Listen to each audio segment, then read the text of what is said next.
Сәлем достар, бүгін сіздермен мен Айгерім. Сіздерге бүгін Pinduoduo сайтына қалай карта енгізу керектігін көрсететін боламын. Алдымен мынау Pinduoduo приложениемізға кіреміз. Ең соңында асты жағында тұрған мынау оң жақтағы ең біріншісін басамыз. Басып кіреміз. Басқаннан кейін мына жердегіні мына жерді басатын боламыз. Басамыз, кіреміз ішіне.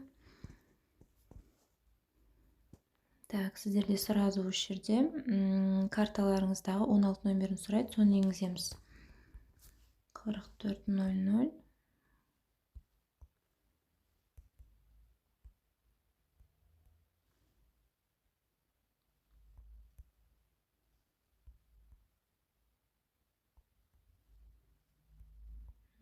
Енгіздік. Сөйтіп қызылды басамыз.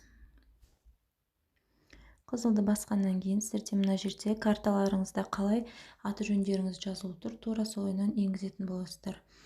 Мысалы үшін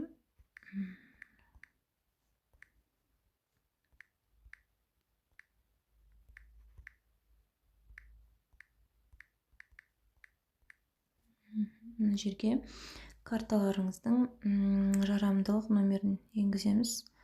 Артындағы жылын енгіземіз.